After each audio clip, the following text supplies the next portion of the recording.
Ele diz: que força é essa que as pessoas têm? Onde é que as pessoas tiram força para ter uma esperança além das suas forças? Ele diz que... Ele resume dizendo que o verdadeiro sentido da vida, que as pessoas que realmente encontravam isso são aquelas que descobriam a alegria que existe quando nós temos o propósito de servir. Como que a palavra de Deus ela vai ser resposta para o problema que você vai passar no teu trabalho amanhã? Para o problema emocional que você vai sentir, para um vazio que você tem. Então a grande questão é como traduzir essa mensagem que tem resposta para tudo mesmo na Bíblia. Como você traduz essa mensagem numa linguagem que no final a pessoa vai olhar para você e vai dizer: eu entendi. É melhor ter companhia do que estar sozinho, porque mais vale a recompensa do trabalho de duas pessoas. Ou seja, quando você tem uma pessoa para comemorar a tua vitória, aí você está achando a graça da vida. Entenda que é uma ordem para o teu bem, entenda que é uma ordem de liberdade, que é uma ordem que te traz paz, que é um caminho que você só precisa dele. E se você levar ele a sério, interpretar ele para a tua vida, trazer ele para os teus relacionamentos, trazer esse conhecimento para virar sabedoria, você vai encontrar o sentido da vida. Então eu diria: ame a Deus e ame ao próximo como a si mesmo.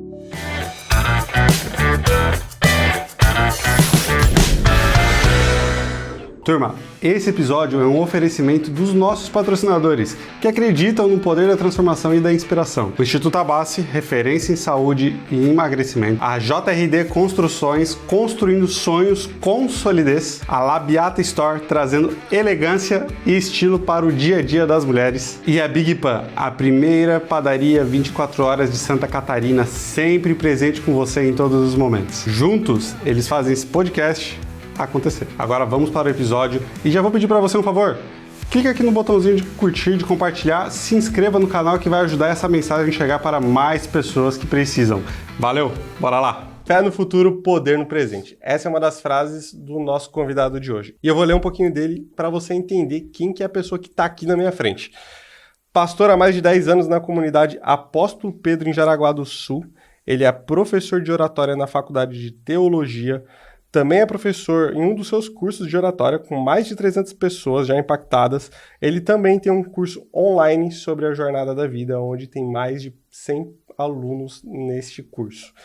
Diretor de comunicação de uma agência missionária chamada Missão Zero, que atua na África, Europa, América Latina e diversas regiões do Brasil. Além disso, também é palestrante, escritor, levou caravanas para Israel, Turquia e Grécia, criador da Live 7 em meio à pandemia, que ajudou milhares de pessoas enquanto estava todo mundo de quarentena isolado. Ele estava lá fazendo live todos os dias, 7 da manhã. Essa é a Live 7, trazendo uma mensagem de esperança, de paz para as pessoas. Autor do livro Jornada da Vida, que a gente tem aqui. E eu tenho um carinho enorme por esse cara, porque todas as vezes que a gente para conversar, é só tapa na cara que eu recebo em relação à Bíblia. Eu aprendo muito. Então, com vocês, Rafael Coelho, bem-vindo ao nosso podcast e obrigado por estar aqui, Rafa. Valeu, Gabriel. Obrigado pelo convite. Privilégio estar aqui com você, pra gente bater esse papo. Vai ser bom. Ah, vai ser, com certeza. Rafa, deixa eu já fazer a primeira pergunta para você, então. Quem que é o Rafael Coelho antes do ministério de pastor, antes do professor de oratória? Quem que é o Rafael?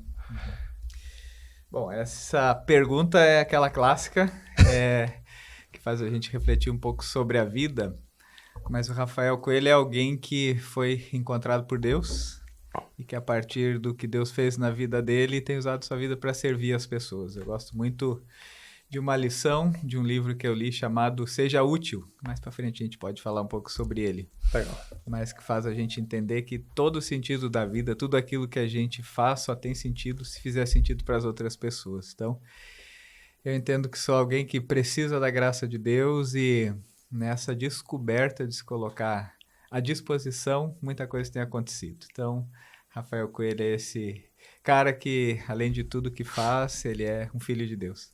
Que massa. E tu comentou ali que a gente está aqui para servir, né? O que é a palavra servir? O que Jesus deixa pra gente, nós, seres humanos aqui na Terra, que a gente deveria servir? O que isso significa? O que é servir pra gente estar do nosso lado no sermão? Eu gosto muito de uma definição que diz que servir é a arte de facilitar a vida dos outros. Sempre que você usa da sua vida para fazer alguma coisa que pode ajudar uma outra pessoa a fazer algo por alguém, você está servindo. Você perguntou por Jesus, é muito interessante que a grande lição de Jesus, quando ele traz a visão dele de reino, quando ele traz a visão dele de como aqueles que andam com ele deveriam viver, ele vai dizer que existe uma lógica, que a lógica normal das pessoas é que quanto mais poderoso, mais servido você é. E ele diz que o maior poder está naquele que serve. E quando a gente tem essa definição de Jesus, a gente percebe que servir é você entender que a nossa vida, se acaba só no nosso umbigo, ela não tem sentido. Estava fazendo esse tempo a minha palestra Fé no Futuro, Poder no Presente, e eu falei um pouco sobre a vida de Viktor Frankl. Viktor Frankl foi um prisioneiro de guerra no tempo do nazismo. E como prisioneiro, ele, apesar de ser psicanalista, psicólogo, ele estava vivendo a realidade como um judeu, todo o sofrimento da guerra. E diariamente ele via pessoas que morriam. Diariamente ele via que tinha aquela fila que eles não sabiam quem seria o próximo. As pessoas passando fome, as pessoas sofrendo, as pessoas passando necessidade, pessoas sumindo. E ele começou a perceber em toda aquela tristeza que eles viviam em meio à guerra, em meio à prisão, que algumas pessoas já estavam mortas muito antes de chegar a hora delas. Perdiam o brilho no olhar, iam enfraquecendo. E, ao mesmo tempo, ele disse que ele via outras que parece que era diferente, que quanto mais difícil estava, mais essas pessoas superavam. Ele conta um exemplo que eu acho muito interessante, que ele diz que eles recebiam por dia um potinho com um pouco de água temperada, que era uma espécie de sopa, e que recebia uma casquinha de pão. Ele disse que algumas daquelas pessoas, com a única casquinha de pão que sabiam que iam comer no dia, quando olhavam para outro que estava mais triste, eles tiravam a casquinha que eles teriam direito ao dia e ofereciam para o outro. Ele disse que força é essa que as pessoas têm? Onde é que as pessoas tiram força para ter uma esperança além das suas forças? Ele diz que, ele resume dizendo que o verdadeiro sentido da vida, que as pessoas que realmente encontravam isso são aquelas que descobriam a alegria que existe quando nós temos o propósito de servir.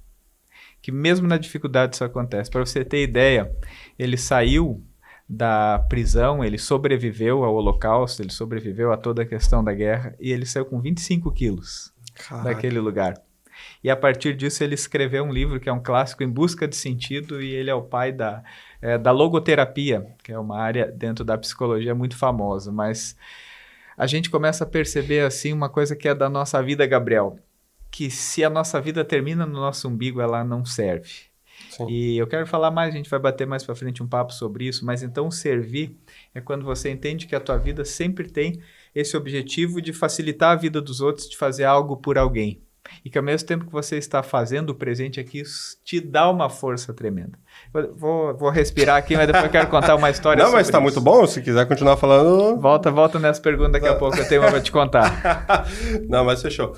Rafa, legal saber disso, e eu sei um pouquinho da história, né, mas eu acho que seria legal o povo também entender, porque hoje o Rafa, ele tem um nome muito forte como pastor, né, é um cara bem conhecido, tanto que assim, a gente sempre fala, cara, tu é uma das pessoas que é mais sábio em relação ali à Bíblia e tem uma experiência muito top.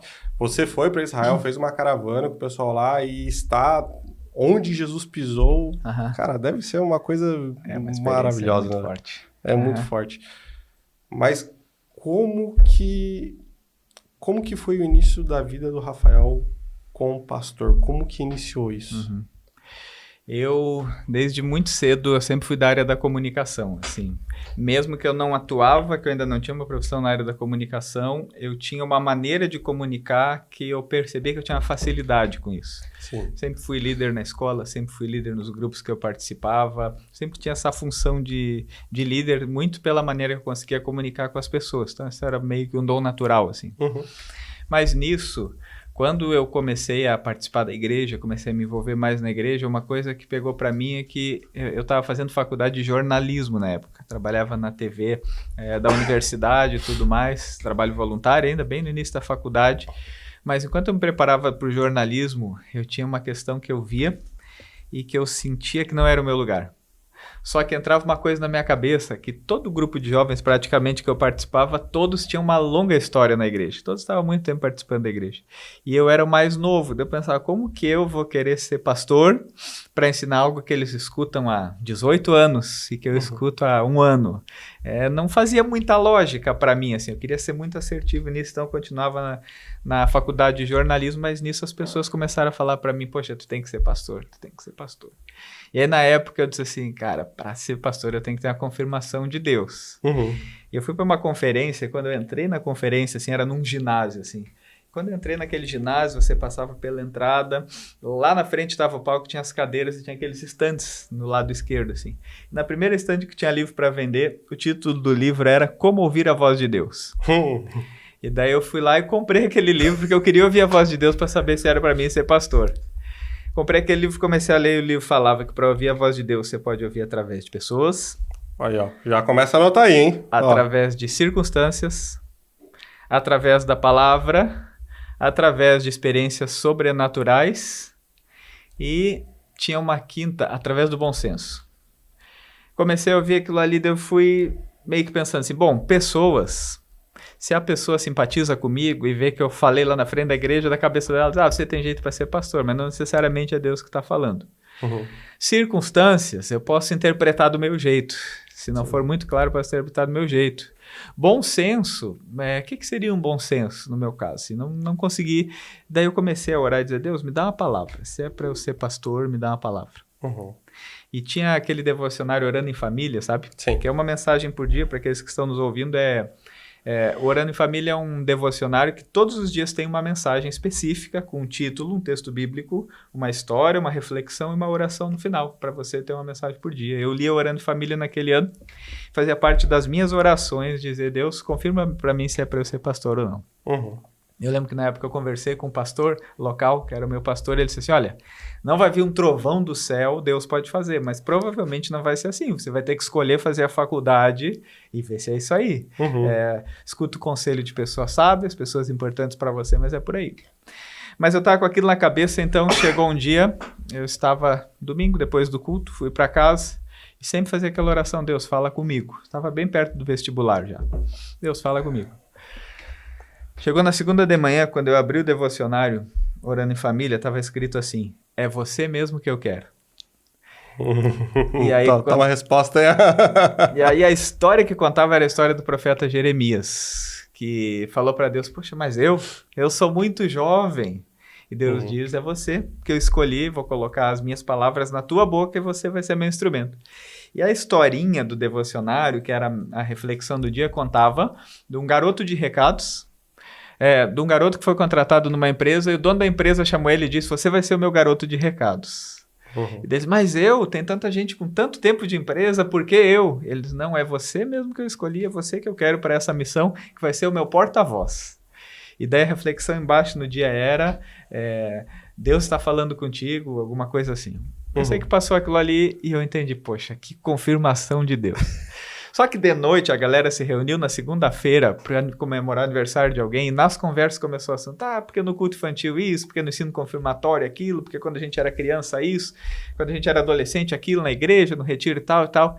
E eu fui começando a sentir, já tinha aquela voz de Deus confirmando, mas começou a bater aquela dúvida que eu comecei a pensar, cara, acho que eu entendi errado. No outro dia, quando eu abro, Orando em Família, estava escrito assim, não fuja para a terra do nunca. Aí falava que quando Deus chama, a gente tem que assumir a responsabilidade, não entrar na síndrome de Peter Pan, de sempre se achar novo demais, de dizer que não é para nós e tal. E encerrava na parte da oração assim, qualquer semelhança entre você e Jeremias não é mera coincidência, Deus está te chamando. Essa história eu tenho em folhas amarelas, guardei esse Orando em Família. Até um amigo meu, quando eu contei o meu testemunho, ele trouxe para mim de presente Orando em Família daquele ano, foi 2013 isso. Em 2004 eu entrei na faculdade de teologia. Caraca. E de lá para cá Deus foi confirmando muitas vezes, mas esse chamado foi muito claro, que eu pedi uma palavra e Deus disse, é você mesmo que eu quero. Que massa, cara, que massa. Acho que é muito legal ver, porque às vezes está tão explícito o que Deus está falando para a gente, só que a gente deixa as circunstâncias em volta minar nossa cabeça e falar assim, não, mas será que é isso mesmo, cara? E Deus confirma de novo, fala assim, não, cara, é isso. Tem até um papo que a gente já teve sobre eu ter que voltar para um certo local, né? E aí a gente conversando e o Rafa quase bateu em mim e falou assim, cara, que sinal mais que tu quer que Deus te mostre que é isso que você tem que fazer, né? E acho que isso é muito legal, cara, quando a gente tá atento e disposto, né, a entrar no agir de Deus, né, no fluir de Deus, cara, nossa vida muda, isso é um fato, né? E Rafa, beleza, virou pastor, como que sua vida começou depois do pastoreio? Quais foram os grandes ensinamentos, o que tu teve que aprender para poder lidar com pessoas, para poder trabalhar a comunicação? Porque pastor também, tu já tinha esse dom natural da oratória, de poder se comunicar, mas a gente sempre tem que comunicar para um público específico, saber como a gente vai se comunicar com aquele público. A partir do momento que você se torna pastor, quais foram os desafios que você teve na comunicação em relação ao pastoreio? Uma coisa é quando a gente tem a visão de comunicar uma linguagem que a gente usa na igreja para os de dentro. Falar uma linguagem que é entendida pelas pessoas que fazem parte da igreja, que estão sempre ali, que domingo após domingo estarão para te ouvir. E aí entra um problema, Gabriel, que muitas vezes acontece na igreja. Tempos nós estávamos num grupo maior, numa reflexão, e estava se falando que muitas vezes as igrejas propõem cursos e as pessoas não vão atrás, trazem mensagem, parece que não fala com as pessoas. Aí surgiu uma frase que eu gosto muito, que diz: muitas vezes a igreja está respondendo perguntas que ninguém faz. E o grande desafio na comunicação, como você perguntou no pastorado, é começar a entender quais são as perguntas que as pessoas fazem. Como que a palavra de Deus ela vai ser resposta para o problema que você vai passar no teu trabalho amanhã? Para o problema emocional que você vai sentir, para um vazio que você tem. Então, a grande questão é como traduzir essa mensagem, que tem resposta para tudo mesmo na Bíblia. Como você traduz essa mensagem numa linguagem que, no final, a pessoa vai olhar para você e vai dizer, eu entendi. Jesus foi um mestre em comunicação. No meu curso de oratória, eu dedico um bloco para falar sobre Jesus. E Jesus usava duas táticas, duas estratégias de comunicação que eu acho sensacionais e até hoje são estudadas. Os maiores livros de comunicação que você vai pegar vão comentar sobre elas. Quais eram as duas formas de comunicação principais quando Jesus falava? Primeiro, Jesus falava por parábolas. E a outra, Jesus sempre fazia perguntas. Deixa eu explicar um pouco sobre isso. Pode falar. Parábolas. Nós temos um poder de nos conectar com histórias. Eu já fiz, acho que chegou a milhares de palestras já. Que massa. E quando você está falando, é interessante que uma pessoa te encontra 5 meses depois, ela não diz, gostei muito daquele conceito que você apresentou. Ela diz, eu lembro daquela história que você contou. Nós nos conectamos com histórias. A nossa vida, a gente lota cinemas para ver histórias. A gente compra livros para ler histórias. Nós nos conectamos com histórias. E Jesus usava a arte de contar boas histórias. Então, chegavam perguntas complexas. Como eu faço para amar a Deus e para amar o próximo? E Jesus disse, espera aí que eu vou contar uma historinha para vocês.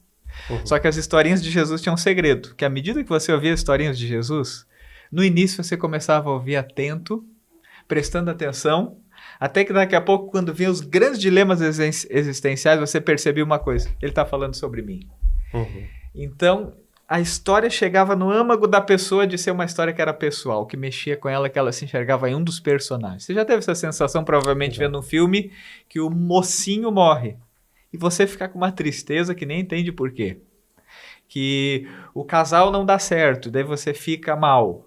Que aquele mocinho parece que está quase perdendo, no final ele ganha e você comemora. Por quê? Porque em nós temos essa capacidade de nos comunicar com histórias. Jesus usava muito esse recurso, uma comunicação através de histórias. Mas o que tem por trás das histórias? Ele conectava a sua fala, seus princípios, as suas verdades com a nossa vida. E outro recurso de Jesus que é sensacional são as perguntas. Mas tem uma sacada de Jesus aqui nas perguntas que é muito massa. O que Jesus fazia com as suas perguntas? Eu acho que um dos exemplos mais claros da comunicação de Jesus é a parábola do bom samaritano, Sim. lá em Lucas 10. Eles chegam com uma conversa, uma estratégia para tentar pegar Jesus em alguma cilada, perguntando qual era o grande mandamento. E Jesus diz o quê? Você sabe a resposta. Qual é o grande mandamento? E eles respondem com a boca cheia, amarás o teu próximo, amarás a Deus sobre todas as coisas, amarás o teu próximo como a ti mesmo. E aí, Jesus, a Bíblia diz que tinha um burburinho interno entre eles. Tá, mas quem é meu próximo então? Eles tentando se justificar. E Jesus diz, espera aí que eu vou contar uma historinha para vocês. O que está por trás da comunicação de Jesus através de perguntas? Ele fazia perguntas que todos sabiam responder, mas que eles não viviam. Se eu falar para você, Gabriel, qual é o segredo da felicidade? Você sabe a resposta. Qualquer um que está nos escutando, o que você precisa para ajeitar a tua vida? A pessoa sabe a resposta. Quando você vai ao médico, normalmente os conselhos médicos para melhorar a nossa saúde são coisas que a gente já sabe. Quando você vai ver um conselho sobre relacionamento, são coisas que você já sabe. Quando você vai ouvir sobre cuidado com a tua saúde, com as tuas emoções, com a tua vida espiritual, com a tua vida relacional, social, profissional, a maioria das respostas são muito óbvias. E nós temos a resposta na ponta da língua. Só que o problema é que a gente não vive. Então a verdadeira comunicação dessa mensagem de Deus é você conectar com as pessoas de tal forma que você faça essas perguntas que a gente sabe a resposta, mas que a gente já precisa aprender a viver. Sim. E trazer histórias que a gente se enxerga em como essa verdade vira uma verdade para nós, ou como vira um questionamento para nós, para a gente começar a pensar aonde eu não estou vivendo isso. Então, o grande desafio da comunicação é esse, é aprender as perguntas das pessoas. É fazer com que eu falo seja aquela palavra que a pessoa diz, isso falou comigo. Que na verdade Deus tem resposta para todas as coisas na sua palavra. Só basta a gente traduzir. Cara, muito bom. Muito bom. Até anotei aqui. Porque isso me leva a um ponto de que a gente sabe, né? Que eu falo assim, se tu me fizer uma pergunta, eu sei o que é.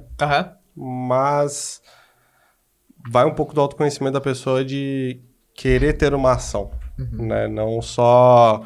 não, eu sei o que tem que fazer, mas eu vou esperar o outro falar. Não. Pô, se tu já sabe o que você vai ter que fazer, cara, por que tu não faz, né? E eu acho que é isso que divide hoje muito o resultado das pessoas, né? Então, a pessoa que tem muito resultado é justamente aquela que sabe o que tem que fazer e ela faz. A pessoa que não tem tanto resultado, ela sabe o que ela tem que fazer, mas ela não faz. Que aí a gente entra naquele ponto de, cara, meninos fazem o que querem, adultos fazem o que precisa ser feito, né? E eu vou pular um pouco para frente pra gente já entrar nesse ponto, porque eu acho que vai casar bem. Em meio à pandemia, o Rafa começou a Live 7. Né? Cara, muita gente estava em casa, parado, sem esperança no futuro, pensando ali que o mundo ia acabar. Mas, pô, tu fez um passo diferente, cara. Tu chegou lá e falou, não... Beleza, eu vou fazer algo para levar uma mensagem para as pessoas, para que elas tenham esperança, para que elas depositem sua esperança em Cristo, né? Naquele momento de pandemia, como que surgiu a ideia de fazer a Live 7? Tipo, veio de alguém que falou assim, não, cara, tu precisa fazer isso ou não? Falei assim, cara, eu senti de Deus, eu tenho que fazer isso. Então, essa história é massa demais. Eu nem usava Instagram, eu tinha feito Instagram um dia e tava lá, nem instalado no celular eu tinha. E quando começou a pandemia, chegou uma influencer e me mandou uma mensagem, conseguiu meu WhatsApp e disse, pastor, eu queria fazer uma live no Instagram contigo, tá muito em alta, live no Instagram e tal, no início da pandemia. E daí eu disse, vamos fazer. Aí baixei o Instagram, assisti uma outra para ver como funcionava, mas nunca tinha visto uma ao vivo, assim. Daí ela me explicou, vou te chamar, vai ser como uma chamada de vídeo, explicou todo aquele espaço da live no Instagram, e daí ela me chamou então. E a gente começou um papo, e naquele papo, quando eu vi, tinha 100 pessoas online, 200 pessoas online, e as pessoas comentando e dizendo, essa mensagem era que eu precisava ouvir. E eu lendo os comentários das pessoas, e é o que a gente está fazendo aqui. 2 pessoas conversando, e através da tecnologia, essa conversa sendo apresentada para outras pessoas. Que se tu olhar, tem o mesmo princípio do que é a palavra, do que é o evangelho. Ele usa a ferramenta tecnológica da época para trazer o que eles estavam conversando. A gente tem acesso às conversas através dele. Sim. Isso chamou muito a minha atenção de pensar, rapaz, estou em casa aqui e posso usar essa ferramenta. E aquilo me animou muito, assim, de pensar nessa possibilidade de comunicar com as pessoas que estavam em casa, trazer uma palavra para elas, uma reflexão. E às vezes a gente não percebe, mas num bate-papo tem grandes lições. Eu li uma frase esses tempos do Jordan Peterson, que o conceito era mais ou menos assim, que ele diz, as grandes transformações na nossa vida estão em pequenas frases. Se eu for perguntar a tua história, Gabriel, você vai me contar, às vezes, pequenas frases que deram rumo de coisas que você precisava, de coisas que você já sabia, de coisas que te encorajaram, que te orientaram. E eu comecei a perceber isso, que às vezes era naquelas pequenas frases, naqueles pequenos insights que as pessoas tinham, que elas despertavam. E aí foi surgindo que outra pessoa me chamou e eu comecei às vezes a postar um versículo nos stories, eu vi que o pessoal curtia, era a palavra que eu precisava ouvir. E tudo isso foi, você me conhece, sabe que aquilo já começou a pensar em estratégias e alguma coisa para fazer. E eu tive uma ideia, eu disse assim, eu vi que o pessoal gostou, então eu vou fazer assim. Eu sou uma pessoa que sou muito voltado para a disciplina, gosto de acordar cedo, gosto de ter rotina, gosto de fazer meus exercícios, gosto de acordar e já ler a Bíblia. E eu comecei a ter essa ideia, começar o dia e trazer uma palavra para ser aquele impulso para as pessoas, uma palavra de Deus. Aí eu tive uma ideia, vou fazer 7 lives às 7h07 da manhã de 7 minutos. E aí que surgiu, deu 7h07 no relógio, chegou a hora da live 7. Cara, eu tava esperando esse bordão. O que era esse bordão? Era aquela chamada para a pessoa começar o dia sabendo assim, chegou 7h07 no relógio, veio a live 7, tem a palavra de Deus em 7 minutos para eu ter aquele impulso começar meu dia. As lives davam um pouquinho mais de 7 minutos, não consegui fazer no 7. 2 coisas que eu não consegui. Primeiro foi essa. Para minha surpresa, na primeira que eu fiz 150 pessoas online. Massa. Na segunda, 170. Na terceira, 180 pessoas online. Assim foi. O pessoal dizendo, Rafael, tem gente que é famosa e não chega nesse número aí no Instagram, tá dando muito certo e tal. Quando acabou a primeira semana, o pessoal estava muito engajado. As pessoas estavam buscando a Bíblia, lendo a Bíblia. Eu disse, fazer mais uma. Fazer a segunda semana. Quando acabou a segunda semana, eu disse, agora eu vou começar de provérbios. Você sabe que eu gosto de provérbios? Comecei de provérbios. Eu pensei, agora eu vou fazer uma temática. Agora eu vou fazer uma de personagens bíblicos. Agora eu vou fazer uma de lições para a vida. E assim foi. E eu cheguei a fazer um ano sem faltar um dia no ano. Mais de 300 lives. Massa, cara. Somando todas as lives que eu fiz, já passou de 600 a 700. Live 7. Que são essas aí, palavras que vinham assim, um impulso para a pessoa começar o dia, mas começou lá com aquela influencer e eu vi que era um jeito assim que chegava nas pessoas. Daqui a pouco eu recebi a foto, pessoal com celular, uma celular e outra tirando, assistindo a live assim, a imagem da live e a pessoa com a neve no fundo lá na Áustria, assistindo a live 7. Cara. Outra lá na Espanha, tem uma que me acompanha até hoje, faz parte dos pequenos grupos online na nossa igreja, lá de Madrid, lá de Barcelona, assistindo a live 7, lá da Itália assistindo a live 7. Então, assim, foi uma maneira muito legal de comunicar com as pessoas e foi essa estratégia. Às vezes o pessoal diz, mas o número 7 tem alguma coisa espiritual? Não, tem nada espiritual. A ideia era 7h07 da manhã, 7 lives 7 minutos, live 7.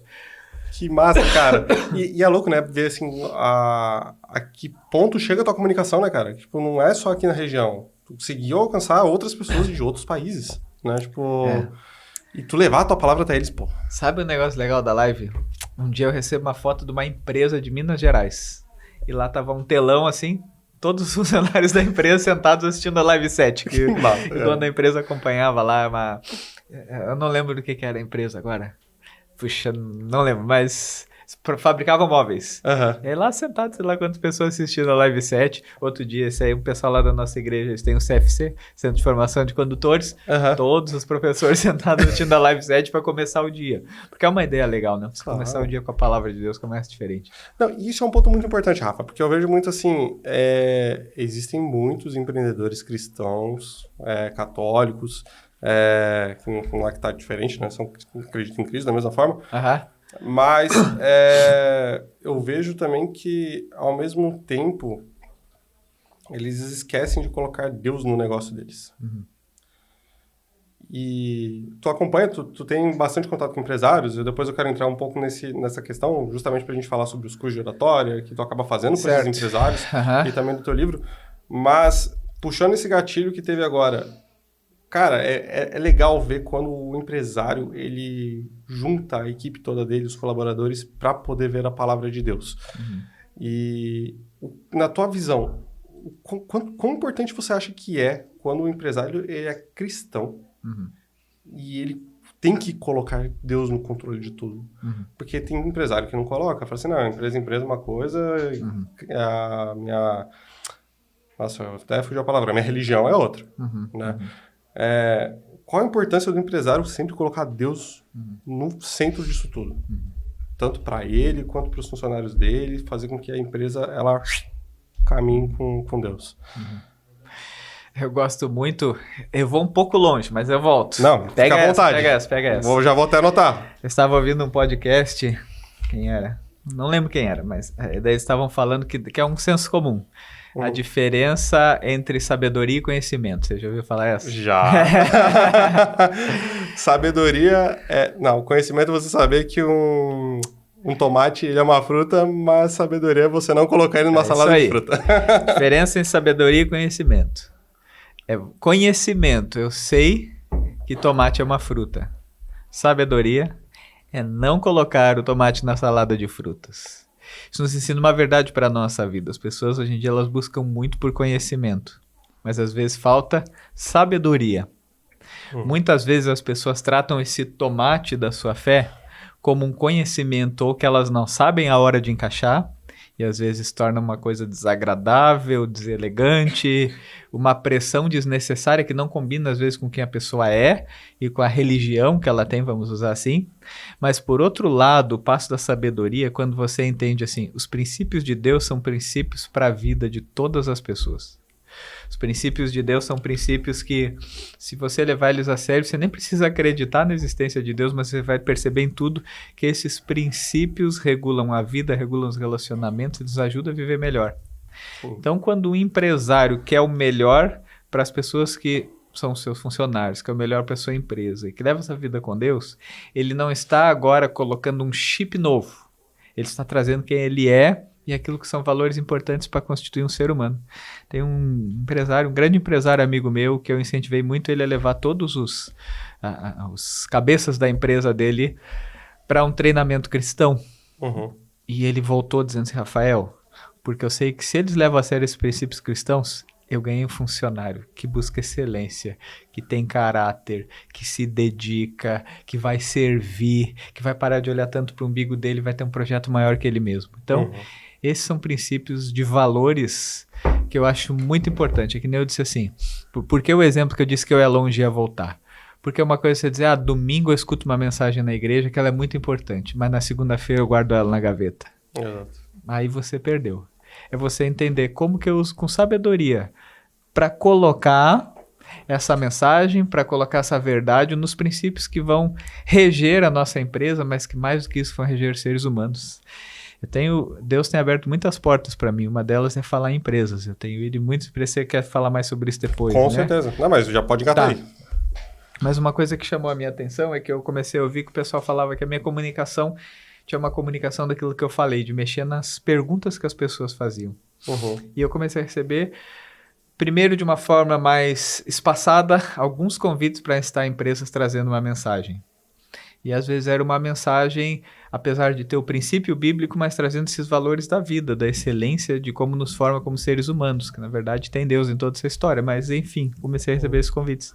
E aconteceu que agora eu recebo muitos convites. Eu já fui em muitas empresas, grandes, médias, pequenas, falar para liderança, falar para reitoria de faculdade, muitos lugares trazendo palestras, que é de reflexões sobre a vida, mas fazendo a gente perceber que na vida tem um algo a mais. Tem uma história que agora, pensando em empresário, em bens materiais, aquilo que a gente busca, nos valores da vida, eu acho muito interessante. Eu fiz um sepultamento que era de um senhor que é pai de um dos nossos colaboradores, de uma pessoa que ajuda lá na igreja. Ele e a esposa ajudam na igreja. Ele é filho único, e no falecimento do pai dele, então eu fui lá dar esse apoio e tal. Quando eu cheguei para o velório, ele estava muito mal, muito triste de ter perdido seu pai e tudo mais. Só que eu cheguei e quando estava preparando a cerimônia, eu fui conversar com a sogra, que perdeu o sogro, com a nora, que perdeu o sogro. Quando eu estava conversando com ela, eu disse, e aí, como é que você tá? Ela, aquela mulher hiperativa, ela que correu atrás de documento, de caixão, de arrumar isso, de arrumar aquilo. Mas quando eu fiz essa pergunta para ela, ela desabou na minha frente, começou a chorar. Ela disse, sabe o que mais dói, pastor? O que mais dói é que quando eu cheguei na funerária, eles olharam para mim e falaram assim, tem uma muda de roupa para ele? De tudo que ele correu atrás, a única coisa que ele vai levar é a roupa que ele vai vestir. Tudo foi embora. Quais são os valores, então, que a gente não pode abrir mão? Quais são os valores que mexem com a nossa vida? Quais são os valores no servir, no entender que Deus não é um objeto, não é algo que a gente usa no domingo de manhã, no domingo à noite, mas que ele faz parte da nossa vida? Quais são os valores que nessa vida a gente tem que aprender? Então, um empresário, quando ele entende isso, uma pessoa em qualquer função que ela faz, quando ela entende que Deus é um Deus para a rotina, que é um Deus para o dia a dia, que é um Deus para acompanhar e orientar a sua vida, ela, na verdade, está descobrindo um dos segredos da vida. Uma das grandes descobertas que a gente faz de como viver bem. Cara...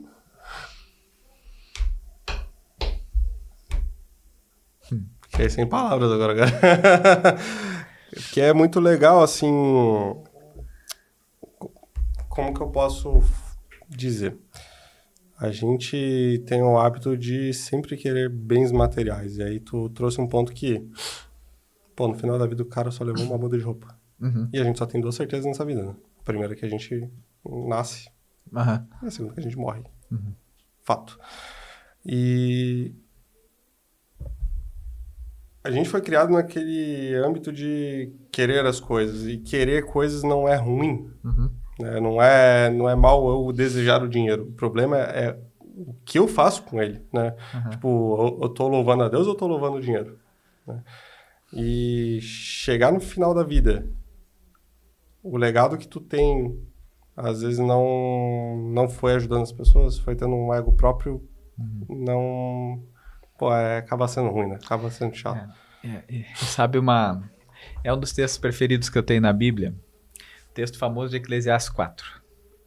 Lá o sábio Salomão, ele vai escrever sobre como a vida acontece debaixo do sol. Sim. Ele usa esse termo, ele usa esse bordão. Esse bordão, né? Debaixo do sol. Como é a vida embaixo do sol? Ele faz uma análise que se fosse um vídeo que a gente assistisse hoje, a gente diz, pô, esse cara fez uma boa leitura da sociedade.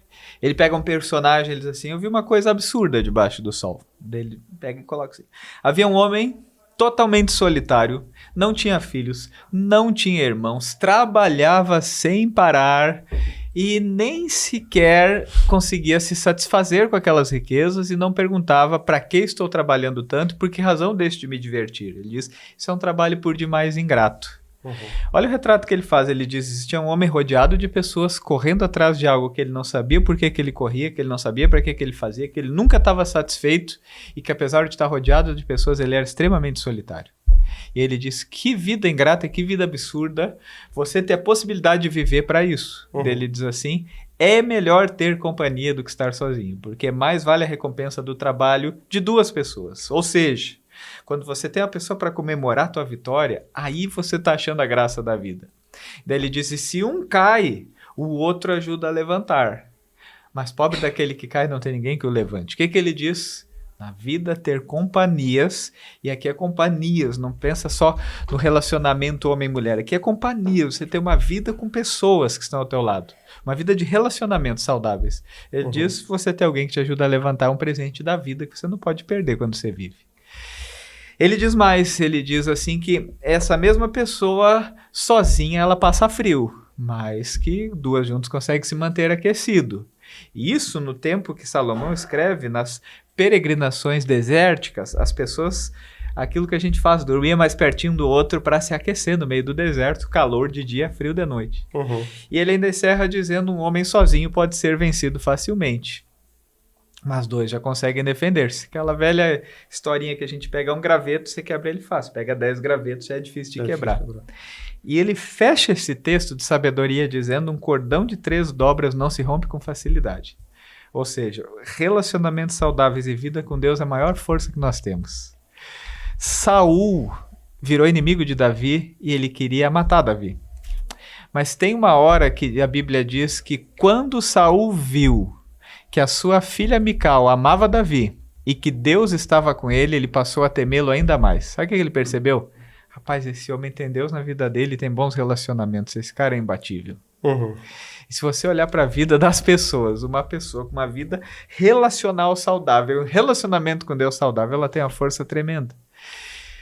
Nisso, a gente começa a perceber uma pessoa que constrói relacionamentos saudáveis, um relacionamento com Deus durante essa vida, quando chegar no momento final, não é só uma peça de roupa, é toda uma história, é toda uma vida. Então, mesmo que você leve só uma muda de roupa, você tem um valor imensurável daquilo que você experimentou no que é o viver. No livro Jornada da Vida, eu gosto de contar uma história. Enquanto a gente está aqui, Gabriel, tem um número infinito, mas é infinito mesmo, de pessoas que estão pelo mundo inteiro buscando uma cura para essa doença. Os hospitais aqui, só aqui na região, estão lotados com pessoas entre a vida e a morte. E muitos estão orando e dizendo, Deus, eu quero viver mais. Muitos estão pagando remédios, cirurgias caríssimas para dizer, eu quero viver mais um pouco, eu quero ter mais dias na minha vida. E eu digo assim que essa é uma tristeza se a gente para refletir quantas pessoas estão lutando para ter mais dias na sua vida. Mas tem um número que é infinitamente maior de pessoas que estão saudáveis agora, que enquanto a gente está gravando esse podcast, estão fazendo seu trabalho, estão na sua casa, estão no ônibus, estão nos carros, mas que elas não têm vida nos seus dias. Sim. Vão ter muito tempo pela frente, mas estão vivendo como esse absurdo que a Bíblia diz do homem lá de Salomão, lá que Salomão retrata. Não sabe para que corre, não sabe para que trabalha, não encontra alegria, não tem bons relacionamentos, vive isolado, vive frustrado, vive sem Deus, vive frágil e a vida está passando. Então, a grande lição, o sentido da vida, essa beleza de ter uma vida que quando a gente chegar naquele único lugar que a gente tem certeza, como você falou, e a gente olhar para trás e dizer que a gente viveu o grande mandamento. Amar Deus, amar as pessoas como a nós mesmos. A nós mesmos. E, cara, você entrou num ponto ali, quando Salomão fala justamente sobre ter uma pessoa, um amigo próximo. Eu acredito muito nisso, nessa questão de ambientes. Porque aquele ditado que fala que nós somos as 5 pessoas que a gente mais convive, eu acredito que isso é verdade. Isso já foi comprovado cientificamente também que é verdade, né? Você acaba se tornando... Se você anda com 1 milionário, com 5 milionários, tu vai acabar se tornando um 6º milionário. Isso vai ser uma consequência, porque tu tá andando com esses caras, tu tá vendo o padrão de vida deles, tu tá entrando na mente deles, vendo como que eles pensam, como que eles agem, como que eles fazem as coisas, como eles tocam o negócio deles. E eu acredito que, cara, o ambiente, ele molda muito as pessoas. Moldam demais. E a pergunta que eu quero fazer pra ti é o seguinte... Sobre ambientes. Hoje eu percebo muito que algumas igrejas, elas acabam não trazendo esse espaço um pouco, às vezes, de empreendedorismo para dentro da igreja, né? Não se fala muito disso. E eu acredito que, cara, fomentar o empreendedorismo cristão seria isso muito bom, porque, que nem tu falou, aquele teu amigo que levou os funcionários deles até lá, ele sabia que se cada um seguisse um princípio bíblico, a empresa dele ia voar. E vai voar. Por quê? E tá voando. E tá voando. Então, tipo assim, o cara vai ver que ele tá ali pra servir, que ele tá ali pra fazer as coisas da forma certa, que não é pra roubar, né? Não é pra sonegar imposto, por exemplo. Então, o quão importante você acha que é a gente trabalhar isso dentro das igrejas, né? Tipo, ter o empreendedorismo não visando o lucro para dentro da empresa, mas sim para a igreja. Mas sim, cara, a gente começar a fomentar isso dentro das igrejas de que, cara, tu quer empreender, não é errado. Ganhar dinheiro não é errado. Mas faz isso da forma correta. Tipo, segue os princípios bíblicos, né? Como que tu vê isso hoje dentro das igrejas? Não posso falar por todas as igrejas, mas posso falar a partir de um conceito que eu acredito ser verdade. Primeiro, essa questão dos ambientes.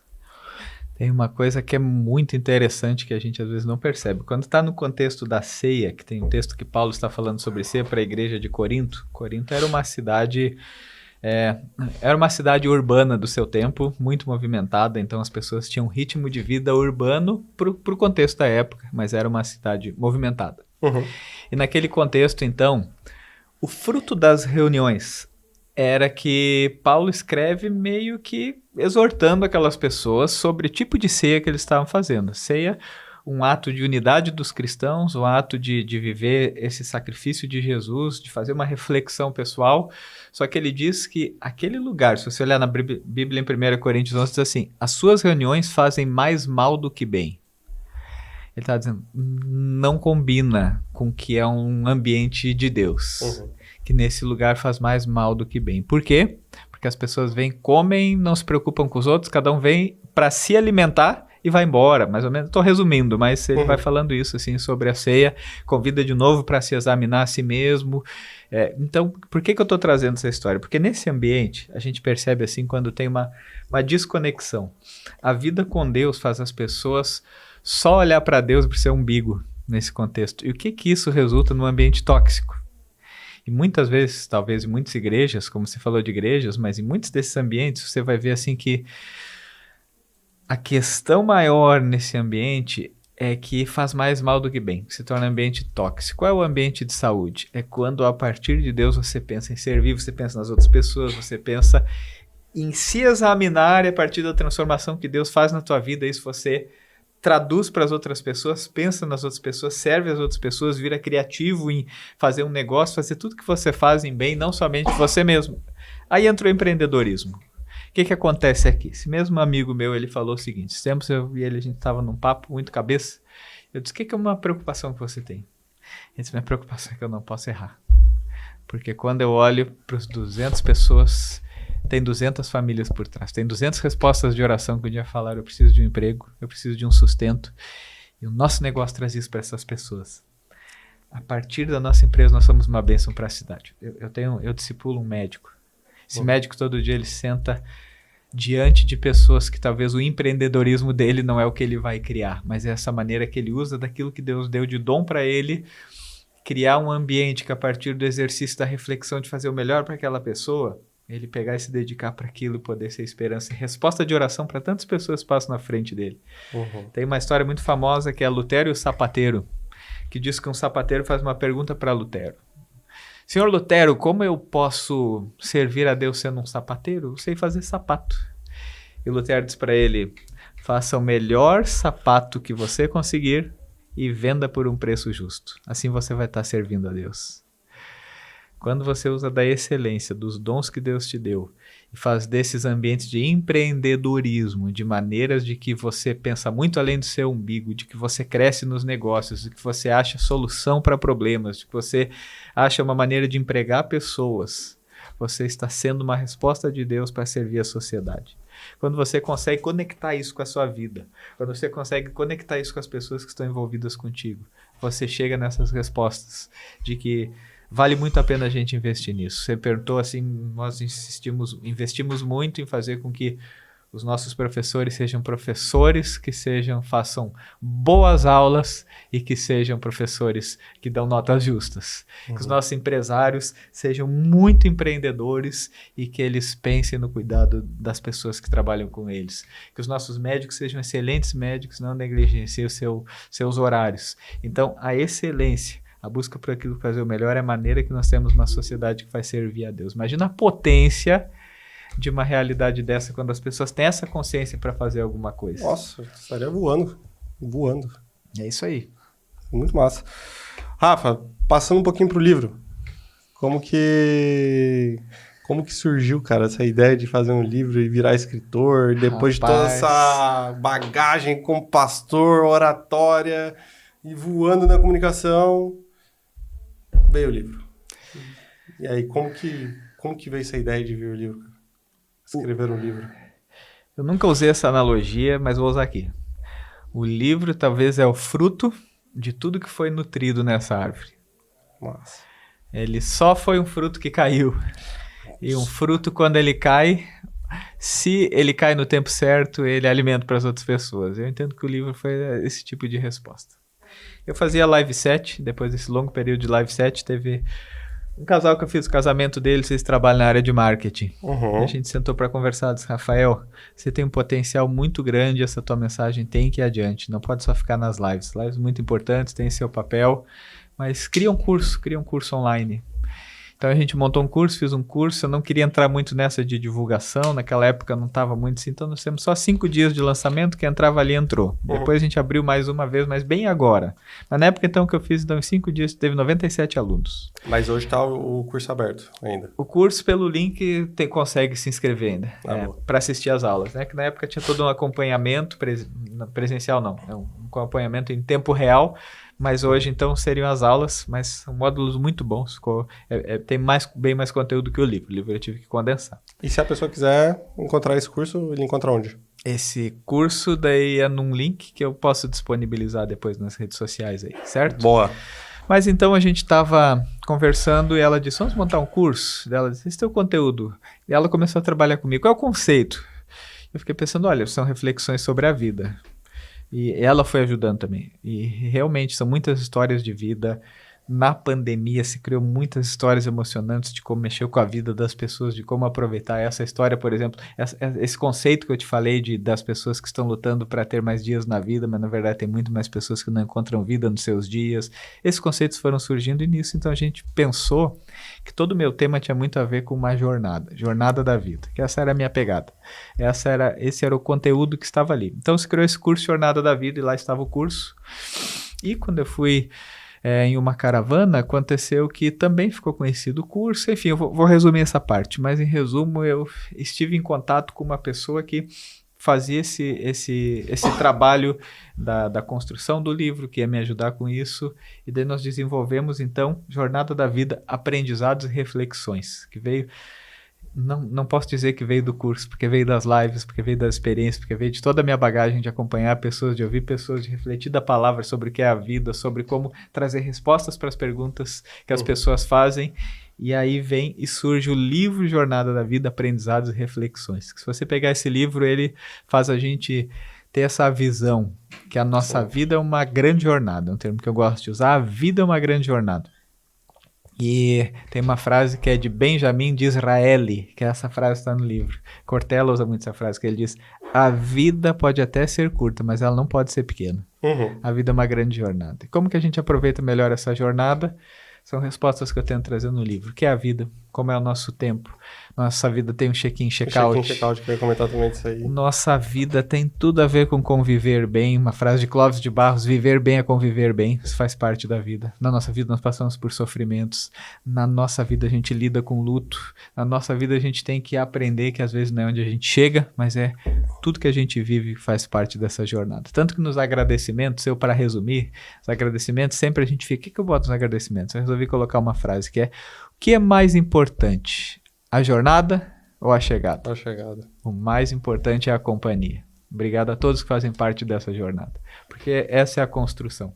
Aqui tem histórias bíblicas, que tem histórias de vida, que tem história de amigos, que tem reflexões, que nos fazem perceber então todo esse trajeto. E eu estou muito feliz com o alcance que o livro tem. Já fiz uma reedição dele, sei que ele está se espalhando em muitos lugares e fico muito feliz de poder ver esse fruto caindo com tudo que foi nutrido nessa história que chega até aqui. E aí eu sou suspeito a falar, cara, porque assim, a gente foi um dos primeiros, né? A gente foi um dos primeiros a receber o livro. Caixa fechada ainda, pré-lançamento. Pré-lançamento, cara. E a gente leu o livro, eu e a Bê, a gente parava 20 minutos, 30 minutos do nosso dia para ler um capítulo por dia e refletir sobre ele, né? Não é que eu tô querendo fazer merchan aqui, gente, pelo amor de Deus, mas é que assim, realmente, cara, o livro que o Rafa escreveu te faz refletir sobre a vida. Nem que aprendizados e reflexões, isso é um fato, cara. Ele traz pontos tão cruciais pro teu dia a dia, pra tua vida. O check-in, check-out é um deles ali, que o Rafa fala bastante também, que, cara, a gente tem que saber a hora da partida das coisas. A gente tem que entender a hora que uma coisa acaba, uma hora quando eu vou entrar, quando eu vou sair, daquilo lá. E eu aconselho demais, cara. Foi, pra mim, um dos melhores livros que eu li esse ano passado. Eu li ano passado, né? Foi um dos melhores que eu li ano passado e, cara, super indico. E parabéns pelo livro, tá? Porque foi sensacional. Obrigado. E eu já sei que tem spoiler aí que tá vindo coisa nova também. Não. Isso aí... Você não pode falar. Ainda não. Mas eu posso falar, mas eu sei que tem spoilerzinho aí. Mas sabe que desafio do livro, Gabriel... Ano passado, 2024, foi a primeira vez no Brasil que nós tivemos mais pessoas que não leram do que pessoas que leram. Sim. E 84% das pessoas não compraram um único livro em 2024. Nós cada vez estamos lendo menos. E a leitura, ela não faz bem somente para um aspecto da vida. Ela desenvolve conexão, ela desenvolve comunicação. Criatividade. Nas minhas aulas de oratória eu sempre falo isso. Uma das fontes de conhecimento que vão expandir teu conhecimento, teu linguajar, que vão te tornar um melhor comunicador é ler. Um bom leitor é um bom comunicador. Sim. Nem sempre, mas faz parte do que constitui. Todo bom comunicador, ele precisa. E eu entrei nesse desafio, escrever um livro num tempo que eu sei que ninguém lê, que as pessoas não gostam de ler. Então, como é que eu pensei esse livro? Ele é um livro interativo. Se você olhar, eu busquei uma arte bonita para ele, espaços para a pessoa escrever, letras grandes, frase. E muito interessante como isso se construiu, que eu pensei. Eu gosto muito de preto, sempre de roupa preta, sou muito do preto, de fazer um livro branco. Eu vou fazer o contrário. E a primeira coisa que as pessoas falaram quando eu lancei a capa foi: poxa, o livro branco, que legal, já passou tudo que significa a gente refletir sobre a vida, ele é leve, ele é profundo. As pessoas foram trazendo coisas que elas... Ao ver a capa, elas sentiam assim, que eu achei muito legal, assim, já despertar um desejo pelo livro, um desejo pelo conteúdo. E quando elas foram vendo o conteúdo, aconteceu um outro fator que eu imaginei. Quando eu pensei no livro, eu pensei, vou colocar frases para a pessoa poder tirar aquela foto e postar no Instagram. Porque isso também é uma comunicação importante. Claro. Traz aquela intimidade com o livro. E é impressionante. Todo dia, até hoje, assim, alguém mencionou você no story, você tá lá, tem fotos das frases, fotos das frases, fotos das frases.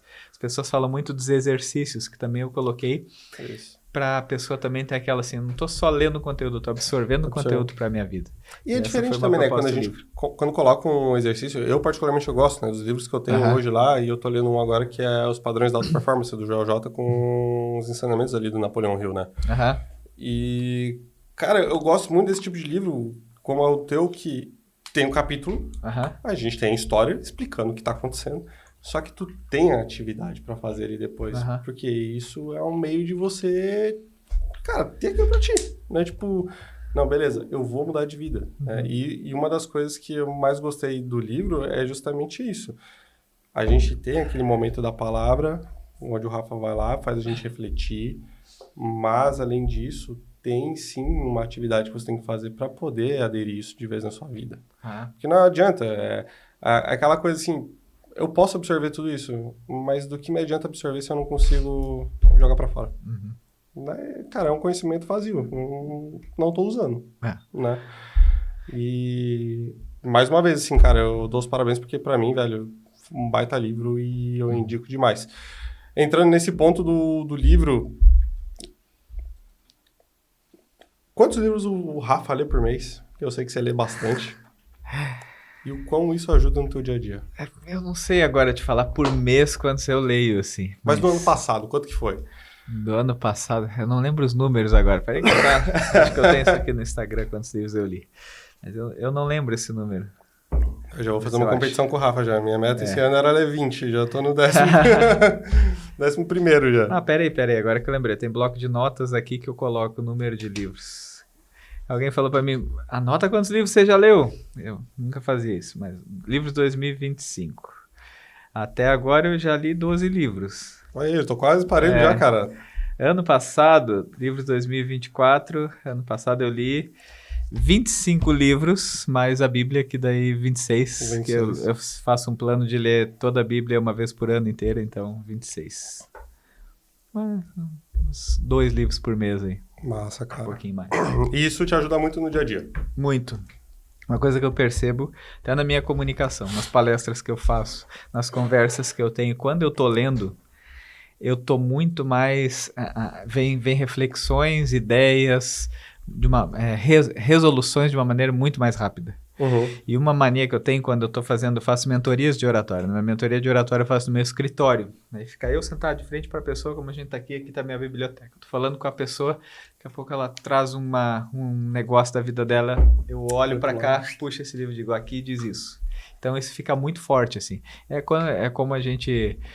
Quem é que fala isso? Acho que é o Thiago Brunet que ele diz que a prática da leitura é o whey protein da comunicação, assim, que é quando você está fortalecendo sua comunicação quando você está desenvolvendo a leitura. Então, isso para mim fica muito mais forte quando eu tenho esse aspecto. Eu acredito que assim, o nosso cérebro, assim como qualquer músculo do nosso corpo, quando a gente treina, a gente está treinando ele para crescer. A leitura é basicamente a mesma coisa, só que na cabeça, né? Então, a gente acaba ganhando uma musculatura cerebral, vamos dizer assim, né? É isso aí. Pra gente ter mais envergadura. Né? Então, a gente ter portfólio, vamos dizer assim, né? Então, eu consegui ajudar as pessoas, de repente, com algum livro, e isso já aconteceu várias vezes, né? Um amigo meu falou assim, qual livro eu leio para liderança? Eu falei, bicho, tem um livro que chama Jesus, o maior psicólogo que já existiu. Eu falei assim, cara, lê esse livro aqui, ó, começa com isso aqui, ó.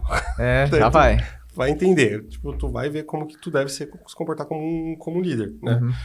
E, cara, é muito legal, Rafa. Sabe um negócio legal do livro também que eu descobri agora? Tem gente estudando ele lá no Mato Grosso. Pequenos grupos com livro. Eu tenho ouvido, assim, pessoas que têm feito grupos de estudo do livro. Então, assim... Do teu livro? Do meu livro. Pessoas que têm feito exatamente isso. Elas sentam, reúnem 5 pessoas, pegam um capítulo, bate um papo, conversam, tomam um café, vão para outro capítulo, se desafiam a viver esses princípios aqui na sua vida.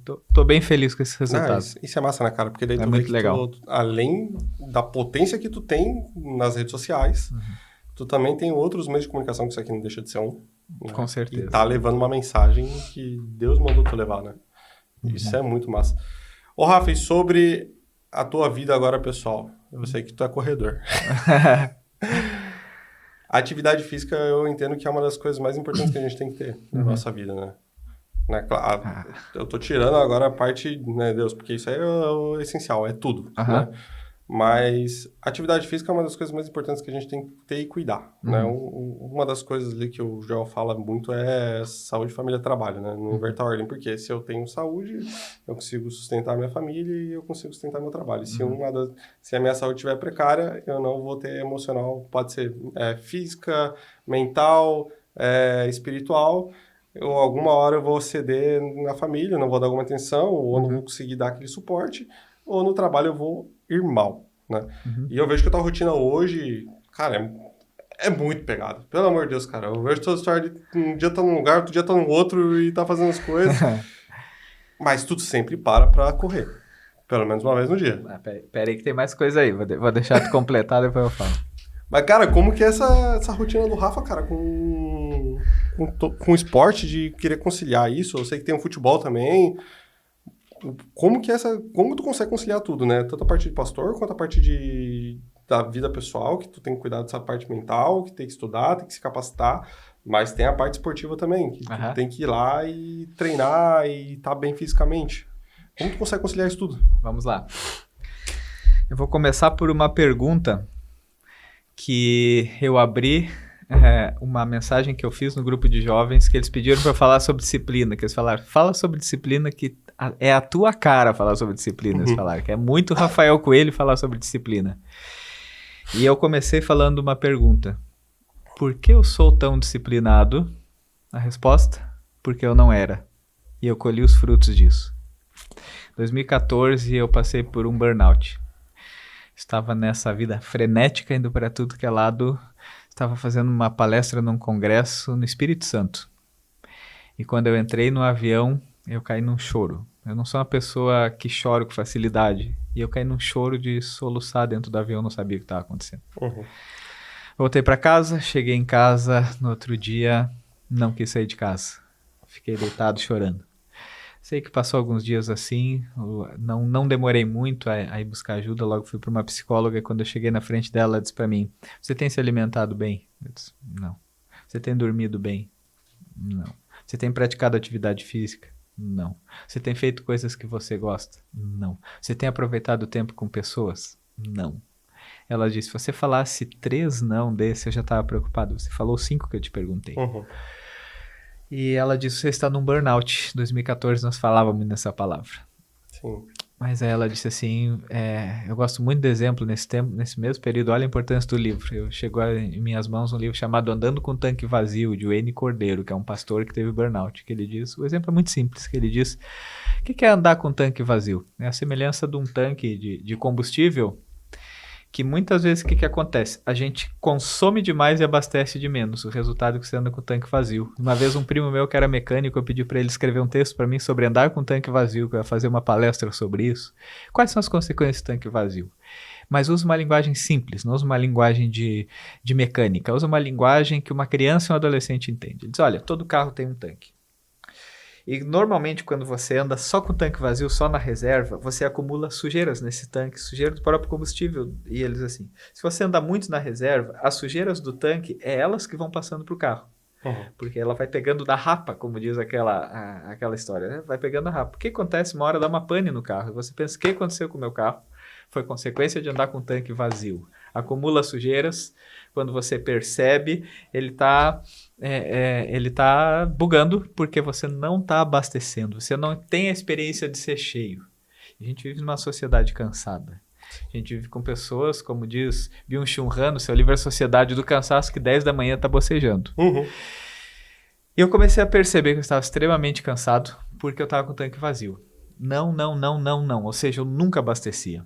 Eu só gastava, pregava, ia, fazia, acontecia. E uma hora a conta ia chegar. A conta ia chegar e chegou.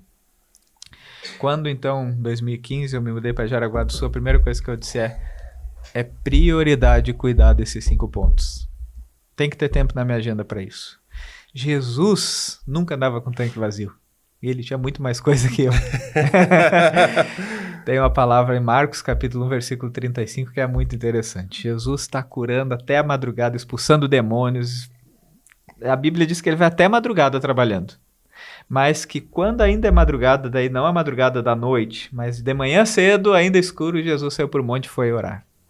E quando ele voltou, Pedro e os discípulos olharam para ele e falaram: todos estão te procurando. As notificações não paravam, mas ele tinha que saber qual é o tempo que ele tinha para parar, para se abastecer. E eu peguei essa lição para a minha vida. Então, por que eu sou tão disciplinado? Porque eu não era. Então, eu coloquei esse princípio. Eu vou cuidar da minha saúde. Eu vou ter uma rotina. Quando você começa com uma rotina, Gabriel, tem um fator que é interessante. Você é um cara que também busca saúde, sabe? Quando você começa a se exercitar, você começa a querer se alimentar melhor. Sim. Quando você se exercita e se alimenta melhor, você começa a querer dormir melhor. Quando você se exercita, se alimenta melhor, dorme melhor, você começa a querer cuidar melhor da tua mente. E você começa a ler mais. Você começa a aproveitar o tempo. E aproveita mais. Você começa a querer trabalhar com mais excelência, com mais assertividade. Você começa a trabalhar melhor. Então é um ciclo que a gente vai vivendo, que na verdade não são coisas isoladas. E aí eu comecei. Todos os dias academia. Eu vou até hoje 5 a 6 vezes por semana na academia. Às vezes 7. Porque eu preciso disso. Melhorou a minha saúde. Melhorou meu humor. Melhorou meu sono. Foi melhorando. Só que à medida disso eu melhorei minha alimentação. E quando começou esse ciclo, então foi entrando esportes aeróbicos. Por exemplo, eu gosto muito de jogar futebol. Eu jogava futebol, mas chegou no fim do ano ali, tava meio sem jogo, e um amigo meu convidou para correr. Primeiro dia eu fui correr com ele, eu sou assim no futebol, apesar que já não sou mais um jovem, mas competitivo, mas no futebol eu ainda tenho assim um certo gás, como se diz, tem explosão, só que eu fui correr 5 km com ele e quebrei no 4º quilômetro, quebrei a linguagem da corrida para dizer, não aguentei correr 5 km, não é para mim. Ele disse, não, é que você tem que entender no futebol, você dá uma explosão e para, corrida tem que ter uma constância. Então eu fui correndo com constância, corri 5, corri 10, agora eu já fiz meia maratona, inscrito em prova eu fiz uma, mas já fiz 4 meia maratonas, quase 4 vezes corri 21 quilômetros, uma inclusive foi no último domingo antes do nosso podcast aqui, e eu comecei a correr. Só que daí começando a correr eu comecei a me desafiar que eu queria aprender a nadar do jeito certo, porque eu aprendi a boiar no rio e dar braçada com a cabeça para fora d'água. Eu tô fazendo natação. E nisso me convidaram para fazer jiu-jitsu, eu sempre quis fazer artes marciais, então eu faço corrida, jiu-jitsu, natação, academia e futebol. E às vezes o pessoal diz, nossa, tem muito tempo na agenda, bem pelo contrário, eu tenho menos tempo ainda, mas eu tenho prioridades. E cuidar da minha saúde é uma delas. Todas essas coisas que eu falei para você, eu faço antes das 8 da manhã. 8 da manhã, elas estão organizadas na minha agenda, mas todas estão feitas. E no livro, no capítulo 2, que eu falo sobre o tempo, eu dedico um bom tempo para falar como a gente organiza o tempo. Porque o nosso problema não é falta de tempo, é não saber usar o nosso tempo. Sim. As pessoas que falam que não tem tempo, se elas olham o tempo que elas ficam no celular por dia, e no Instagram, sobra muito tempo. Cara, isso é até um desafio que eu faço pro pessoal, cara. Quem tem iPhone, mas até no próprio Android tu consegue ver, tu vai lá em atividades, tu consegue saber, cara, exatamente quantos minutos tu tá numa rede social. Aí tu começa a calcular assim, pô, se o cara ficar 2 horas no Instagram por dia, pô, em 10 dias ele tá 20 horas preso nisso, cara, que seriam horas de atividade física que poderia ajudar ele. E sabe que eu tenho falado de um tema, Gabriel, que a gente tem sofrido da epidemia da ausência. Foi um termo que surgiu nas Live 7 também. O que é a epidemia da ausência? Infelizmente, a gente tem uma capacidade de estar nos lugares sem não estar, por causa das nossas distrações. Não tem contato visual. Não tem aqui. contato. Você está sentado para almoçar e você está olhando o celular. Você está sentado para assistir um filme e você não vê o filme porque está sempre olhando a notificação. Você vai para a igreja e não consegue concentrar na música que canta, na palavra que ouve, ainda mais tem jogo do seu time, fica conferindo toda hora o celular. Então a gente vive uma epidemia da ausência que ela é terrível para a nossa existência humana. Que é você não ter a capacidade de estar presente. No meu curso de comunicação, eu uso uma frase de Jim Rohn, que ele diz assim: aonde quer que você esteja, esteja lá. Ele diz, esse é um dos segredos da vida. Aonde quer que você esteja... Onde quer que você esteja, esteja lá. É um segredo da vida, a gente tá aqui batendo esse papo e a gente tá inteiro aqui. Então, assim, sem distração, sem perder tempo, mas vivendo da melhor maneira possível. Outra frase do livro da jornada que... fechando essa ideia da epidemia da ausência, é que não tenhamos pressa, mas que não percamos tempo. Aprender a valorizar o tempo, mas viver ele intensamente. Exatamente. Então a resposta é essa, Gabriel. Rafa, a gente tá chegando pros minutos finais aqui do podcast, tá passando voando, cara. Aqui a gente poderia ficar mais umas 2 horas brincando aqui. Fácil. Fácil. Mas eu quero voltar ali no início, tu comentou sobre o livro Seja Útil. Que tu teria uma mensagem sobre isso. Esse livro é sensacional. Eu comprei esse livro porque ele é uma biografia do Arnold Schwarzenegger, uma autobiografia do Arnold Schwarzenegger. Eu, na minha infância, vi os filmes do Arnold Schwarzenegger e tal. Depois que a gente entra na academia, você também é um cara que gosta de academia, você fica... querendo ser bombado. Schwarzenegger é uma referência. Então eu fui ler o livro dele. E esse livro me surpreendeu. Eu tenho usado muito nessas palestras que eu faço em empresas. Tem empresas que pedem para eu falar sobre o Seja Útil do Arnold Schwarzenegger, porque ele divide a vida dele em 3 etapas, e para aqueles que estão nos acompanhando aqui, você vai ver que eles são para toda a vida. As 3 etapas que ele diz: ele foi fisiculturista, ele foi ator de Hollywood e ele foi governador da Califórnia. Ele diz, a primeira etapa da minha vida, saí da Áustria, Arnold Schwarzenegger conta, saindo da Áustria, ele quis ser fisiculturista nos Estados Unidos e queria ganhar o mundo. E a primeira vez que ele foi competir, ele achava que ele era o melhor, ele ficou em 2º lugar. Reação natural, ele botou a culpa nos juízes, disse que é porque ele não era norte-americano e tal, até que daqui a pouco ele disse, mas eu caí na real que realmente o outro era melhor que eu. E o fisiculturismo me deixou uma lição para minha vida, que para ser útil, a norma da vida dele, que ele disse que aprendeu com o pai dele, é seja útil. Ele diz isso. Na primeira fase da minha vida, o seja útil era uma lição para minha vida, que para ser útil, uma coisa muito importante nessa vida é aprenda a se olhar no espelho e perceber os teus defeitos. A gente tem facilidade de botar a culpa nos outros, a gente tem facilidade de dizer que é porque a gente não teve oportunidades, a gente vê um monte de coisa, mas a verdade é que você só muda, você só conquista, você só chega lá se você tem a capacidade e a coragem de olhar no espelho e falar o que eu preciso melhorar, o que precisa mudar em mim. Segunda fase da vida, artista de Hollywood, foi ser ator de cinema. Ele diz, a segunda fase da vida me deu uma outra lição sobre ser útil, que é a opinião dos outros importa sim. A gente só está sentado na frente desse podcast porque a tua opinião sobre mim importa e a minha sobre você importa. Senão a gente não estaria aqui. Ele disse, não adiantava nada eu dizer, sou o melhor ator de todos, não estou nem aí para a opinião dos outros. Ele disse, não, tem que se importar com a opinião dos outros sim. Porque se os outros não gostar, o meu trabalho não está sendo bem feito. Exato. E ele traz essa ideia assim. E aqui eu sempre explico isso no meu curso de oratória, quando eu uso esse termo, e nas empresas também.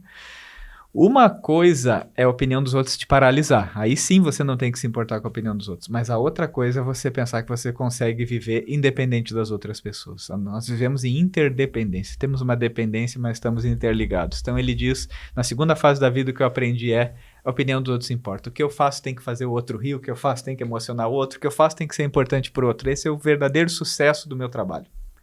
Terceira fase da vida dele, quando ele é governador da Califórnia, ele diz, aí veio a mais dura lição, mas muito importante para a vida e que muitos param quando chega nela. Você tem que aprender a lidar com críticas. Você vai ter que saber que sempre tem gente querendo te contrariar. Mas quando você sabe o que você quer fazer para o bem dos outros para ser útil, não pare por causa disso. Como governador tem oposição, tem partidos contrários a ele, tem pessoas reclamando, tem diversos desafios, mas ele sabia claramente que ele dizia, a minha grande resposta é, para ser útil tem isso. E ele encerra o livro dizendo, ele começa dizendo, olhe-se no espelho. Mas ele encerra o livro dizendo, para ser útil mesmo, que daí é fora das 3 lições, mas é uma conclusão, ele diz assim, que daí a lição do meu pai, Arnold Schwarzenegger diz, era seja útil. E a lição do meu tio é quebre os seus espelhos. Em que sentido? Que ele diz, pronto, você construiu tudo isso, mas na verdade o ser útil é parar de olhar para você mesmo e olhar para os outros. E ele diz, seja útil para alguém, seja em 5 minutos, seja em 5 passos, ou seja... não lembro o exemplo que ele usa. E nisso eu tenho uma história aqui, Gabriel, que foi sensacional dessa experiência que eu tive. Manda! E que esse vídeo aqui, quem está acompanhando não estará na grande jornada, ou vai ver depois da grande jornada, ele não vai ser antes da grande jornada, que é a palestra que eu vou fazer, mas inclusive essa história, os personagens dessa história estarão lá. Mas eu estava com essa história em mente que ele diz, faça que a sua vida seja importante para a vida do outro, seja por 5 minutos. E eu estava um dia no meu escritório, eu olho meu celular, a secretária manda assim, Rafael, uma mãe do colégio evangélico, que é o colégio ao lado da igreja, no qual eu levo algumas palestras ali, sou palestrante ali muitas vezes, ela pediu o teu contato, que ela disse que ela quer que você ajude a realizar o sonho do filho dela de 8 anos de idade. Pensei, eu realizar o sonho do menino de 8 anos de idade? Deus, pode passar meu contato para ela, pode passar meu WhatsApp. Quando eu pego o WhatsApp, ela manda um texto enorme. Ela diz, pastor Rafael, que é a Luciana, sou a mãe do Lucas, você não me conhece, nós não somos da igreja e tal, mas o Lucas, ele tem um autismo pouco verbal, ele não fala muito, mas quando nós estávamos montando o aniversário dele, ele ia fazer 8 anos de idade, fã do Jaraguá Futsal, a festinha dele vai ser do Jaraguá Futsal, nós vamos vestidos com a roupa do Jaraguá, o convite do aniversário é o ingresso do Jaraguá, vai ter a torcida organizada do Jaraguá lá, o mascote do Jaraguá, um jogador do Jaraguá. E quando nós estávamos montando, Lucas, o que você quer de presente de aniversário? O que você quer para o seu aniversário? Ele disse assim, eu quero que o pastor Rafael leve uma mensagem e faça uma oração no meu aniversário. Que massa. 8 anos de idade. Aquela história mexeu comigo, eu disse, claro que eu vou. Eu lembro que eu postei nas minhas redes sociais e todo mundo foi comentando, se emocionou e tudo mais. E a mãe ficou muito grata, ela, não acredito que você vai mesmo, pastor, vai realizar o sonho do meu filho. Eu estava ansioso para aquele dia chegar e todos que viram essa história ficaram na mesma expectativa. Só que olhando para tudo aquilo, uma coisa que eu percebi é que eu sou amigo do Lenísio. Lenísio, para quem é do meio do futsal, conhece, foi um dos grandes jogadores lendários do Jaraguá Futsal, do tempo do Falcão. Era o Falcão 12 e Lenísio camisa 10, um dos maiores pivôs aí da história do futebol, do futsal.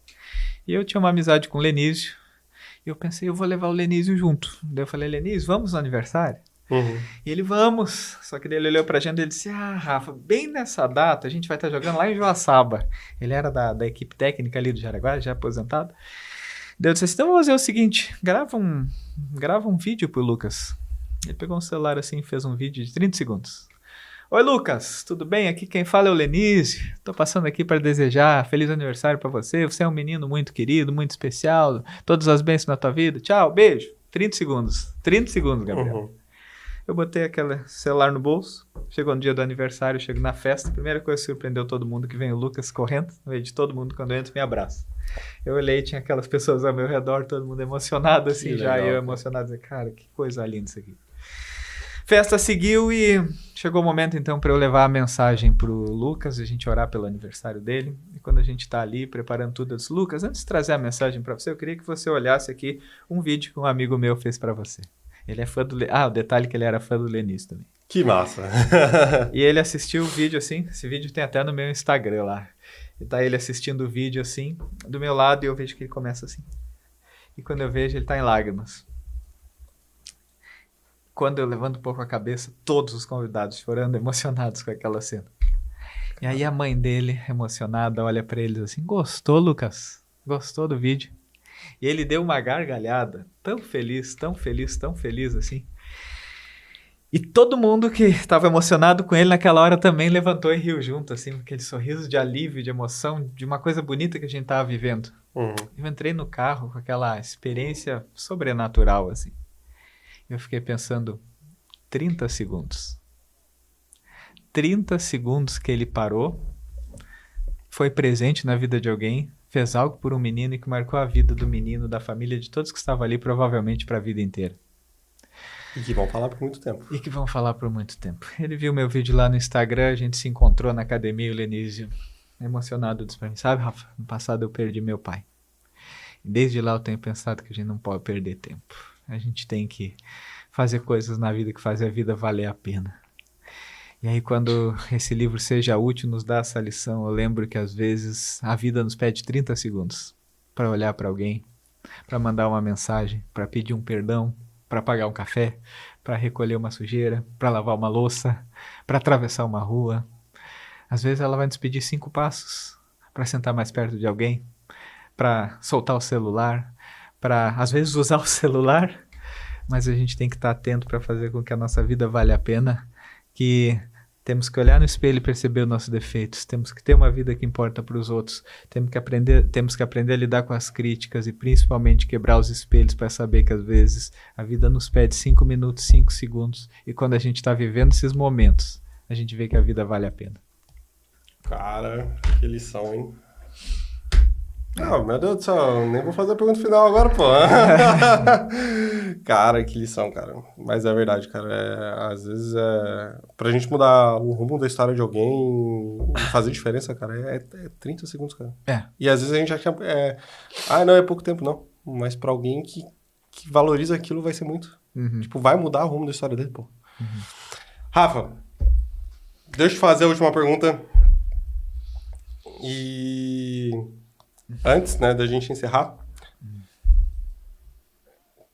com tudo que tu já viveu, de todas as tuas experiências, né, se tu tivesse que mandar uma mensagem para essa pessoa e que ela não fosse ignorada, qual seria? Repete a pergunta, mandar mensagem para todas as pessoas, de todas as experiências que você teve, de tudo que você já viveu, sobre todos os ensinamentos bíblicos de vida. Se tu tivesse que mandar uma mensagem, e essa mensagem ela vai chegar para a pessoa, mas que você que você gostaria que não fosse ignorado por ela, qual que seria? Jesus, ele responde a uma pergunta que era semelhante a essa. Perguntam para ele qual é o grande mandamento.